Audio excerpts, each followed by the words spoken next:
হরে কৃষ্ণ বন্ধুরা, রিয়াজ ব্লগ চ্যানেলের সকল ভক্তবৃন্দকে জানাই সুস্বাগতম। আজকের ভিডিওটি শুরু করছি গণেশ চতুর্থী পূজার নিয়ম সহজ পদ্ধতি। গণেশ চতুর্থীতে 5 শুভযোগ রয়েছে। কোন কোন রাশির খুলবে কপাল ও প্রচুর অর্থলাভ হবে, সাথে রয়েছে কিছু ভাগবত কথামৃত। আশা করি আজকের ভিডিওটি পেয়ে আপনারা খুবই উপকৃত হবেন। তাই সকল ভক্তবৃন্দের কাছে আমার একটাই অনুরোধ রইল, ভিডিওটি যদি ভালো লেগে থাকে তাহলে অবশ্যই চ্যানেলটি সাবস্ক্রাইব করে দেবেন। একটু সাথে ও পাশে অবশ্যই থাকবেন। ভাদ্র মাসের শুক্লপক্ষের চতুর্থী তিথিতে পালিত হয় গণেশ চতুর্থী বা গণেশ জয়ন্তী। পুরাণ অনুসারে এই দিনেই জন্ম হয়েছিল মহাদেব ও পার্বতীর সন্তান সিদ্ধিদাতা গণেশের। হিন্দু ধর্ম অনুসারে গণেশ হলেন অগ্রপূজ্য, অর্থাৎ সব দেবদেবীর আগে গণেশের পুজো করার রীতি প্রচলিত আছে। আমাদের পশ্চিম ভারতে, বিশেষ করে মহারাষ্ট্রে বিরাট ধুমধামের সঙ্গে গণেশ পুজো করা হয়ে থাকে। গত কয়েক বছর ধরে পশ্চিমবঙ্গেও গণেশ পুজোর চল রয়েছে। ভাদ্র মাসের শুক্লা চতুর্থী তিথি থেকে শুরু হয়ে 10 দিন ধরে চলে গণেশ চতুর্থী। মণ্ডপে মণ্ডপে সিদ্ধিদাতার আরাধনার পাশাপাশি বাড়িতেও গণেশ পুজো করা হয়ে থাকে। পঞ্জিকা অনুসারে ভাদ্র শুক্লা চতুর্থী তিথি পড়েছে 26শে আগস্ট দুপুর 1:54 থেকে। চতুর্থী থাকবে 27শে আগস্ট বেলা 3:44 পর্যন্ত। উদয়াতিথি অনুসারে গণেশ চতুর্থী পালিত হবে 27শে আগস্ট। সেই দিনেই করতে হবে গণেশ মূর্তি স্থাপন। গণেশ মূর্তি স্থাপন করার সবচেয়ে শুভ সময় হলো দুপুরবেলা, কারণ মনে করা হয় এই সময়েই জন্ম নিয়েছিলেন সিদ্ধিদাতা। এই বছর গণপতির আরাধনা করার শুভ সময় পড়েছে 27শে আগস্ট 11:05 থেকে দুপুর 1:40 পর্যন্ত। এই উৎসবকে ভগবান গণেশের জন্মতিথি হিসেবে অত্যন্ত শুভ বলে মানা হয় এবং এর রয়েছে গভীর আধ্যাত্মিক তাৎপর্য। ভক্তরা অনেক আগেই প্রস্তুতি শুরু করেন যাতে সর্ব উৎসব নির্বিঘ্নে পালন করা যায়। এর মধ্যে অন্যতম গুরুত্বপূর্ণ ধাপ হল পূজার জন্য প্রয়োজনীয় সামগ্রী আগে থেকেই সংগ্রহ করা। তো এবার জেনে নেওয়া যাক গণেশ চতুর্থীর জন্য পুজোর প্রয়োজনীয় সামগ্রী কি কি। ভগবান গণেশের মাটির মূর্তি, কাঠের চৌকি বা পূজার আসন, লাল বা হলুদ কাপড় দিয়ে মোড়ানো, দেবতার জন্য বস্ত্র ও পবিত্র সুতো, মাটির, তামার বা পিতলের কলস, নারকেল ও আম পাতা সহ, চাল, অক্ষত, দূর্বা ঘাস, কলাপাতা ও পানপাতা, ফুল ও মালা, বিশেষ করে গাঁদা, লাল ও হলুদ ফুল, ধূপ, প্রদীপ, তুলোর বাতি, ঘি, কর্পূর ও দিয়াশালাই, সুপারি, লবঙ্গ, এলাচ, হলুদ, সিঁদুর, চন্দন ও পান, 5 মেশালি শুকনো ফল ও নৈবেদ্য, মোদক, লাড্ডু, ফল প্রভৃতি প্রসাদ, পঞ্চামৃত, দুধ, দই, মধু, ঘি ও চিনি, বিশুদ্ধ জল ও গঙ্গা জল, শঙ্খ, ঘণ্টা ও আরতির থালা। এবার জেনে নেওয়া যাক গণেশ পুজোর সহজ পদ্ধতি। গণপতিকে বাড়ি নিয়ে আসার আগে সারা বাড়ি ভালো করে পরিষ্কার করুন। পুজোর স্থান ভালো করে পরিষ্কার করে ফুল, আলপনা ও অন্য উপকরণ দিয়ে সাজিয়ে ফেলুন। সঠিক সময় দেখে বেদিতে গণেশ মূর্তি স্থাপন করুন। মূর্তি বসানোর আগে বেদিতে লাল বা হলুদ রঙের কাপড় বিছিয়ে দিন। পুজো শুরু করার আগে হাতে জল, ফুল ও চাল নিয়ে সব নিয়ম মেনে ভক্তি সহকারে পুজো করার সংকল্প নিন। গণেশ মন্ত্র ওম গণপতায় নমঃ মন্ত্র জপ করুন। পঞ্চামৃত দিয়ে গণেশ মূর্তিকে স্নান করান। স্নানের পর নতুন বস্ত্র ও গয়না পরিয়ে সাজিয়ে দিন। এরপর গণেশের প্রিয় খাবার মোদক ও লাড্ডু নিবেদন করুন। এর সঙ্গে দূর্বা ঘাস, লাল ফুল ও সিঁদুর নিবেদন করতে ভুলবেন না। সব শেষে গোটা পরিবারকে সঙ্গে নিয়ে গণেশের আরতি করুন। গণেশ চতুর্থীর দিন ভগবান গণেশের মূর্তি প্রতিষ্ঠা করার সময় কি করা উচিত সেটা জেনে নেওয়া যাক।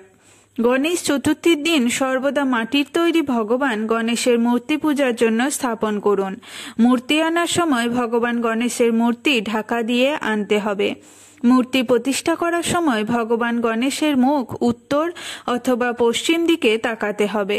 গণেশের মূর্তি নিয়ে ঘরে প্রবেশের আগে চাল ছড়াতে ভুলবেন না। বাড়িতে গণেশের মূর্তি প্রতিষ্ঠা করার পর কোনো একজনকে ভগবান গণেশের সেবার জন্য নিয়োগ করতে হবে। সকাল বিকেল দুবেলা ভগবান গণেশের আরতি এবং ভোগ নিবেদন করতে হবে। ওম গণপতায়ে নমঃ এই মন্ত্র উচ্চারণের মাধ্যমে শুরু হয় গণেশ আরাধনা। গণেশের কৃপায় আমরা সুখ ও সমৃদ্ধি লাভ করতে পারি। তিনি সব ভক্তদের সব বিপদ থেকে রক্ষা করেন। এই বছর গণেশ চতুর্থীতে এক দুটি নয়, পুরো 5টি শুভযোগ থাকবে। এই 5 মহা শুভযোগ হল সর্বার্থ সিদ্ধিযোগ, রবিযোগ, ব্রহ্মাযোগ, ইন্দ্রযোগ এবং প্রীতিযোগ।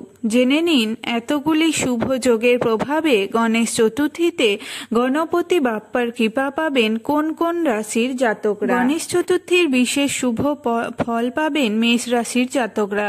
এই সময় আপনি আত্মবিশ্বাসের তুঙ্গে থাকবেন। যে কাজে হাত দেবেন তাতেই গণপতি বাপ্পার আশীর্বাদ লাভ করবেন এই রাশির জাতকরা। এই সময় বিনিয়োগ থেকে আর্থিক লাভ হবে। জীবনে উন্নতি করার নতুন সুযোগ পাবেন। সিদ্ধিদাতা গণেশের কৃপায় গণেশ চতুর্থী থেকেই কেরিয়ারে উন্নতি জোয়ার লক্ষ্য করবেন কর্কট রাশির জাতকরা। সব কাজেই এই সময় সাফল্য আপনার জন্য অপেক্ষা করছে। উন্নতির নতুন পথ আপনার সামনে খুলে যাবে। খ্যাতি ও প্রতিপত্তি বাড়বে কর্কট রাশির জাতকদের। আর্থিক পরিস্থিতির উন্নতি হবে। গণেশ চতুর্থীর একাধিক শুভ যোগে জীবনের সব ক্ষেত্রেই পজিটিভ ফলাফল পাবেন তুলা রাশির জাতকরা। এই সময় ব্যক্তিগত জীবনে সুখ বজায় থাকবে এবং পেশাগত জীবনেও উন্নতি করতে পারবেন। যারা সিঙ্গেল তাদের জীবনে বিশেষ কেউ আসতে পারেন। বিয়ের কথা পাকা হতে পারে। সব কাজে ভাগ্যকে পাশে পাবেন। বাকি থাকা কাজ সম্পূর্ণ হবে। গণেশ চতুর্থীতে কোনো সুখবর পেতে পারেন মকর রাশির জাতকরা। এর ফলে আপনার মনে আনন্দ থাকবে। দীর্ঘদিনের পাওনা টাকা পেয়ে যাবেন। ব্যাংক ব্যালেন্স বাড়বে অনেকটাই। কোথাও বেড়াতে যেতে পারেন। অফিসে সহকর্মীদের সাহায্য পেতে পারেন। নিজের কাজের জন্য প্রশংসা পাবেন। সিদ্ধিদাতার কৃপায় গণেশ চতুর্থী থেকেই আয় বাড়বে কুম্ভ রাশি জাতকদের। একাধিক নতুন সূত্র থেকে উপার্জন করতে পারবেন। ব্যবসায় লাভ বাড়বে। বিনিয়োগও লাভজনক হবে। নিজের সৃজনশীলতা দেখতে পারেন। সমাজে সম্মান বাড়বে। বেশ কিছু অর্থ সঞ্চয় করতে পারবেন। সুখ ও সমৃদ্ধির দাতা গণপতি বাপ্পা আসার সঙ্গে সঙ্গেই তিনি 5টি রাশির জাতকদের উপর ধন সম্পদ বর্ষণ করবেন। প্রতি বছর সুখ ও সমৃদ্ধির দাতা ভগবান গণেশ 10 দিনের জন্য পৃথিবীতে আসেন এবং তার ভক্তদের মধ্যে থাকেন। গণপতি বাপ্পা তার ভক্তদের কষ্ট দূর করেন এবং তাদের সুখ ও সমৃদ্ধির আশীর্বাদ করেন। এই বছর 10 দিনের গণেশ উৎসবে 5টি মহা শুভযোগ শুরু হয়েছে। এই বছর 27শে আগস্ট ভাদ্রপদ শুক্লা চতুর্থী অর্থাৎ গণেশ চতুর্থীতে সর্বার্থ সিদ্ধিযোগ, রবিযোগ, ব্রহ্মযোগ, ইন্দ্রযোগ এবং প্রীতিযোগের সংমিশ্রণ রয়েছে। এই দিনে গণপতি বাপ্পা অধিষ্ঠিত হবেন এবং 5টি রাশির জন্য অত্যন্ত শুভ ফল প্রদান করবেন। এবার আসা যাক কিছু ভগবত কথামৃতে। জগতে ভক্তের সংখ্যা বেশি না অভক্তের সংখ্যা বেশি? সমগ্র জগৎ অর্থাৎ চিন্ময় জগৎ ও জড়জগৎ। এভাবে সমগ্র জগতের 4 ভাগের 1 ভাগ মাত্র জড়জগৎ। বাকি 3 ভাগই বৈকুণ্ঠ জগৎ। বৈকুণ্ঠ জগতের সকলেই ভক্ত।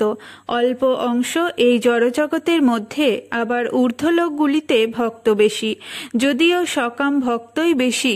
পৃথিবী নামক ছোট গ্রহে কলি প্রভাবিত মানুষের সংখ্যা বেশি, প্রচ্ছন্ন ভক্তের সংখ্যা বেশি। তবে এই কলিযুগ ধন্য, কারণ মহাবদান্য অবতার ভক্তরূপে ভগবান অবতীর্ণ হয়েছেন। তাই কৃষ্ণ ভাবনামৃত প্রচার হওয়ার